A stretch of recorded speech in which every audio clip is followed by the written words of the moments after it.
Եվրամիությունը դառնում է առավել կարևոր գործընկեր անվտանգության ոլորտում։ Խորհրդարանում Եվրաինտեգրման հարցերի մշտական հանձնաժողովի նիստում փոխարտգործնախարարն է պնդում ԵՄ անդամակցության օրինագծի քննարկման ընթացքում։ Պարույր Հովհաննիսյանի խոսքում ԵՄ-ի հետ գործընկերության նոր օրակարգում առաջին անգամ անդրադարձ է եղել անվտանգային ոլորտին որպես առանձին ուղղություն։ Ընդդիմադիր падգամավորը հարցնում է, ինչ ենք հասկանում անվտանգային համագործակցություն ասելով։ Падգամավորն ընդգծում է, կարևոր է հասկանալ, ինչ ակնկալիքներ ունենք Եվրամիությունից, օրինակ արտաքին պաշտպանական թե ներքին անվտանգային։ Որոշ կոմպոնենտներով իրանք չունեն այնուամենայնիվ անվտանգության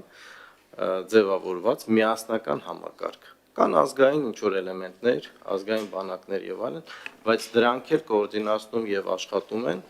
Եվրամիությունից դուրս դեռևս։ Բոլոր ոլորտներն են մեզ հետաքրքիր, թե արտաքին պաշտպանական եւ թե ներքին անվտանգային, պատասխանում է փոխարտգործնախարարը։ Ընդդիմադիր падգամավորը մեկ այլ դիտարկում էլ ունի, ասում է, հանրությանը ամենաշատը հետաքրքրում է վիզաների ազատականացման հարցը, հետաքրքրվում է այս մեկ տարվա բանակցությունների արդյունքում ինչ պատկեր ունենք, ինչ ժամկետներում արդյունքի կհասնենք։ Փոխարտգործնախարարը արձանագրում է, այս հարցում դեռևս հաջողություններ չկան։ Թերևս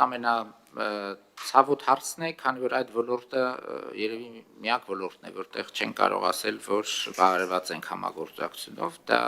վիզաների հեշտացման պայմանագրի ոչ լիակատար իրականացումն է։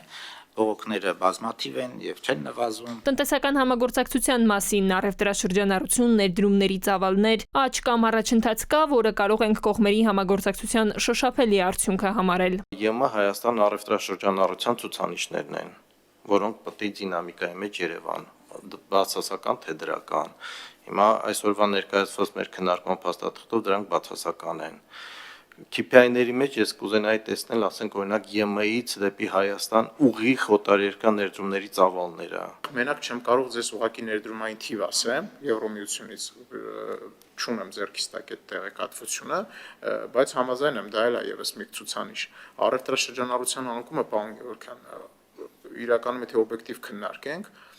դա ցուցիչ է, որ մենք դիվերսիֆիկացիայի կարիք ունենք, այո, եւ եթե դրա կարիք չունենայինք, չէինք խոսի դրա մասին, ռազմավարություն չէինք մտածի մեր գործողությունները, եթե ոչ ուղղակի առնվազն անուղղակի ուղղված չէին լինի արտանման դիվերսիֆիկացիան։ Այնուամենայնիվ Եվրաինտեգրման հանձնաժողովը դրական եզրակացություն տվեց Եվրոպական միությանը Հայաստանի Հանրապետության անդամակցելու գործընթացի մեկնարկի մասին օրենքի նախագծին։ Այն կընդգրկվի ազգային ժողովի լիագումար նիստի օրակարգում։ Տիգրան Նույկուրղինյան, ժամը լրատվական։